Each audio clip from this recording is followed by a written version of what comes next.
নমস্কার। আমার YouTube channel ক্যামেরাবন্দির পক্ষ থেকে আপনাদেরকে স্বাগত। আপনারা বেশ কিছুদিন যাবৎ দেখছেন বাংলাদেশে এক মৌলবাদী শক্তির উত্থান হয়েছে এবং এই মৌলবাদী জঙ্গি শক্তি বাংলাদেশের ক্ষমতা দখল করেছে। ক্ষমতা দখল করার পর একের পর এক হিন্দু মন্দিরগুলো ভেঙে ধ্বংস করা হচ্ছে এবং হিন্দু মন্দিরের সমস্ত জায়গা জমি এই বাংলাদেশে মৌলবাদী সরকার লুট করছে। বাংলাদেশে চলছে হিন্দু নিধন, হিন্দু নারী ধর্ষিতা হচ্ছে, হিন্দু নারীদেরকে জোর করে ধর্মান্তকরণ করা হচ্ছে, হিন্দুদেরকে বেচে বেচে খুন করা হচ্ছে, হিন্দু শিশুদেরকেও হত্যা করা হচ্ছে। তামাম বাংলাদেশ জুড়ে হিন্দুর রক্তের হোলি খেলা চলছে। এই হয়েছে বর্তমান বাংলাদেশের পরিস্থিতি। সেই সঙ্গে সঙ্গেই বাংলাদেশে ভারত বিদ্বেষী কার্যকলাপ চলছে এবং ভারতবর্ষের সার্বভৌমত্বকে এরা বিঘ্নিত করার এক দীর্ঘমেয়াদী চক্রান্ত চলছে এই বাংলাদেশে। যে বাংলাদেশ ভারতবর্ষের দয়ায় স্বাধীনতা লাভ করেছিল, সেই বাংলাদেশই আজকে ভারতের বিরুদ্ধে যুদ্ধ করার পরিকল্পনা করছে। কিন্তু বিভিন্ন জায়গায় ব্যঙ্গ বিদ্রূপের মাধ্যম দিয়ে বাংলাদেশের এই পরিকল্পনাকে এক হাস্যকর হয়ে উঠেছে তামাম পৃথিবীতে। হাস্যকর হয়ে উঠেছে এই কারণেই যে বাংলাদেশ ভারতবর্ষ বর্তমানে পৃথিবীর তৃতীয় শক্তি হিসাবে উঠে আসছে, সেই ভারতবর্ষের বিরুদ্ধে যুদ্ধ করবে কে না বাংলাদেশ। আর এই বাংলাদেশ আজকে ভয়ে কাঁপছে। বাংলাদেশ আজকে 271 কিলোমিটার আরাকান আর্মিরা দখল করে নিয়েছে। আজকে বাংলাদেশ ভয়ে কাঁপছে। আগামী দিনে হয়তো বাংলাদেশ আরো দখল হয়ে যাবে। বাংলাদেশকে ভেঙে আরেকটা বাংলার জন্ম হবে, যেটা হিন্দু বাংলা। আর তারই জন্য আজকে যে মৌলবাদী সরকার চলছে বাংলাদেশ সরকার, সেই সরকার চীনের দরজায় গিয়ে ভিক্ষা প্রার্থনা করছে বাংলাদেশকে রক্ষা করার জন্য। আজকে এই অবস্থা চলছে বাংলাদেশে। আজকে আমরা জানি যে 1947 সালে ভারতবর্ষকে ভেঙে ধর্মের ভিত্তিতে দুটো দেশ তৈরি হয়েছিল। একটির নাম হলো হিন্দুস্তান, অর্থাৎ আমার দেশ এই ভারতবর্ষ। আরেকটি হলো পাকিস্তান, মুসলমানদের জন্য। ভারতবর্ষকে ভেঙে একটি দেশ করে দেয়া হলো, যার নাম হলো পাকিস্তান, যেটা বাংলাদেশ সহ সমগ্র পাকিস্তান নিয়ে। এই ধর্মের ভিত্তিতে দেশ ভাগ হওয়ার পর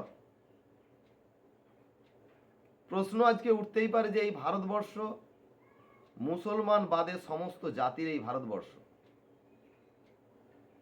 কারণ মুসলমানদের জন্য আলাদা হোমল্যান্ড তৈরি করে দেয়া হয়েছে, আলাদা দেশ দেয়া হয়েছে। কিন্তু নেহেরু আর গান্ধীজির চক্রান্তে এই ভারতবর্ষকে করা হলো ধর্মনিরপেক্ষ ভারতবর্ষ। আর আমরা যে রাজ্যে বাস করি, যার নাম হলো পশ্চিমবঙ্গ, এই পশ্চিমবঙ্গ পূর্ব পাকিস্তানে চলে গিয়েছিল। কিন্তু ভাগ্যচক্রে বাংলার বাঘ আশুতোষ মুখার্জির সুপুত্র ভারতকেশরী ডক্টর শ্যামাপ্রসাদ মুখার্জির জন্য এই পশ্চিমবঙ্গকে বাংলাদেশ থেকে বিভক্ত করে পশ্চিমবঙ্গকে ভারতভুক্ত করা হয়েছিল।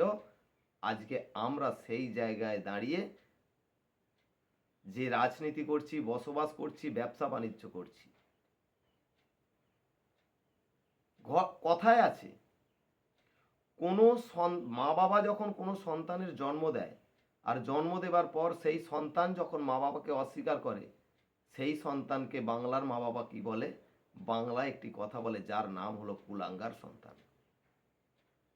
আজকে শ্যামাপ্রসাদ মুখার্জির জন্য এই পশ্চিমবঙ্গে আমরা রাজনীতি করছি, বসবাস করছি, ব্যবসা বাণিজ্য করছি, লেখাপড়া করছি, স্থায়ীভাবে আছি।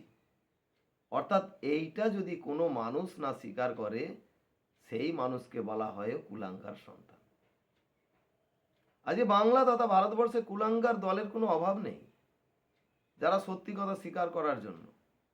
আর এই পশ্চিমবঙ্গকে দখল করার জন্য বাংলারই এক মন্ত্রী, তৃণমূল কংগ্রেসের মন্ত্রী, যার নাম হলো ববি হাকিম, সে সরাসরি বলে দিচ্ছেন যে এই পশ্চিমবঙ্গে আমরা এখন আছি সংখ্যালঘু, আগামী দিনে যখন সংখ্যাগুরু হব, তার ইঙ্গিত হলো তিনি করবেন গ্রেটার বাংলাদেশ। গতকাল দেখলাম খবরে কাগজ, টিভির বিভিন্ন প্রচারের মাধ্যম দিয়ে কংগ্রেস নেতা অধীর চৌধুরীও তিনি পরিষ্কার বললেন, আগামী দিনে এই পশ্চিমবঙ্গে ভারতবর্ষে থাকবে কিনা এটাও সন্দেহের বিষয়। কিন্তু বাংলার মুখ্যমন্ত্রী মমতা ব্যানার্জি, মাননীয় মমতা ব্যানার্জির সেদিকে কোনো হুঁশ নাই। কয়েকটা ফেসবুক, টিভির মাধ্যমে দেখলাম বাংলাদেশের বই, পশ্চিমবঙ্গের কোনো একটা জায়গায় বই মেলা চলছে। সেই বই মেলায় বাংলাদেশি বই বিক্রি হচ্ছে। কিছু বাংলার প্রতিবাদী যুবক যখন তার প্রতিবাদ করে, তাদের বিরুদ্ধে আবার এফআইআর হয়। আর যে বাংলাদেশ ভারতবর্ষের জাতীয় পতাকার জন্য মাড়িয়ে চলে যায়, তার উপর দিয়ে হাঁটে, তার জন্য পশ্চিমবঙ্গ রাজ্য সরকার তথা বাংলার মুখ্যমন্ত্রীর কোনো বক্তব্য থাকে না। এই হলো আমার ভারতবর্ষ, এই হলো আমার বাংলা, বাংলার মুখ্যমন্ত্রী, এই হলো আমার বাংলা, ভারতবর্ষের দেশপ্রেম। ভাবতে অবাক লাগে, কেন থাকবে পশ্চিমবঙ্গে বাংলাদেশি বই বিক্রি? কেন হবে? প্রশ্ন করতে চাই আজকে বিভিন্ন বুদ্ধিজীবীদের, প্রশ্ন করতে চাই সেই জিহাদিরা যারা কাশ্মীর আজাদি স্লোগান তুলেছিল, ভামপন্থী নেতাদের, তাদের ছাত্র সংগঠনকে। আজকে আমরা বাংলাদেশকে জামাই আদর করছি, আর বাংলাদেশিরা পশ্চিমবঙ্গ দখল, কলকাতা দখল করার জন্য তারা সেখান থেকে বিভিন্ন হুমকি ধমকি ছাড়ছেন। আজকে এটাও একটা হাস্যকর ব্যাপার। তাই আজকে আরাকান আর্মিরা তারা বুকের পাটা বাপের বেটার মতো দেখিয়ে দিচ্ছে, বাংলাদেশের 271 কিলোমিটার দখল করেছে। আগামী দিন কি হবে এটাও বলা যাচ্ছে না, হয়তো বাংলাদেশের অনেক জায়গায় তারা দখল করবে। আর আমরা যারা বাঙালি পশ্চিমবঙ্গে বসবাস করছি, এই পশ্চিমবঙ্গে জাল পাসপোর্টের কারখানা তৈরি হয়েছে, জাল আধার কার্ডের কারখানা তৈরি হয়েছে, জাল রেশন কার্ডের কারখানা তৈরি হয়েছে। আর তার মদত দিচ্ছে কারা? তার মদত দিচ্ছে পশ্চিমবঙ্গ রাজ্য সরকারের কিছু আমলা নেতা মন্ত্রীরা। আজকে এর বিরুদ্ধে আসুন আমরা সবাই প্রতিবাদ করি, এর বিরুদ্ধে প্রতিরোধ গড়ে উঠুক। নমস্কার, ধন্যবাদ, সবাই ভালো থাকবেন।